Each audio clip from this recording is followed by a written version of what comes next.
కోడలికి బుద్ధి చెప్పి అత్త పీట కింద అన్నం తిన్నదట. భారతదేశంలో ప్రస్తుతం కొద్దిమంది ఐఏఎస్లు మరియు ఐపీఎస్ల యొక్క వ్యవహార శైలి కూడా అట్లనే ఉంది.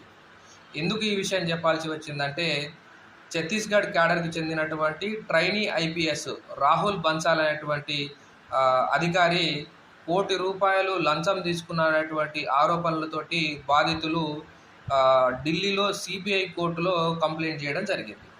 అయితే ఎవరైతే ఈ రాహుల్ బన్సాలు ఢిల్లీలో అంబికాపూర్ సిటీలో సిటీ సూపరింటెండెంట్ పోలీస్గా ఉన్నప్పుడు ఒక సైబర్ ఫ్రాడ్లో నిందితులుగా ఉన్నటువంటి వారిని ఆ కేసు నుండి తప్పించడం కోసము ₹1,00,00,000 డిమాండ్ చేసిందట. అయితే ఈ ₹1,00,00,000 కూడా 50 లక్షలు ఈ హవాలా ద్వారా తనకు ఇవ్వాలని చెప్పేసి డిమాండ్ చేస్తే అట్లనే ఇచ్చేసారట. సో ఈ మొత్తం ఎపిసోడ్ అయితే వాళ్ళు ఈ సిబిఐ కోర్టులో అయితే ఫిర్యాదు చేయడం జరిగింది. అయితే ఈ లంచం విషయాన్ని తీవ్రంగా పరిగణించినటువంటి CBI court action taken report ఇవ్వాలని చెప్పేసి ఇటు ఛత్తీస్గఢ్ డీజీపీని అటు సిబిఐ డైరెక్టర్ని ఇద్దరిని కూడా ఆదేశించింది.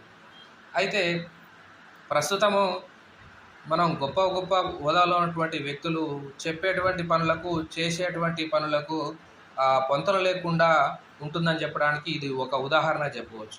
అయితే ఇదే సమయంలో ఈయన ఇట్లా ఆరోపణలు ఉన్నటువంటి సమయంలో ఆయన మాక్ ఇంటర్వ్యూలో ఎవరైతే రాహుల్ బన్సాల్ ఐపీఎస్ మాక్ ఇంటర్వ్యూలో చెప్పినటువంటి ఒక విషయం ఏంటంటే, తానట వాళ్ళ యొక్క తమ్మునికి అమెరికా వెళ్ళడం కోసం బర్త్ సర్టిఫికేట్ అవసరం పడితే ఆ బర్త్ సర్టిఫికేటు తొందరగా ఇవ్వడానికి ఆ పంచాయతీ కార్యదర్శి 500 లంచం అడిగినట.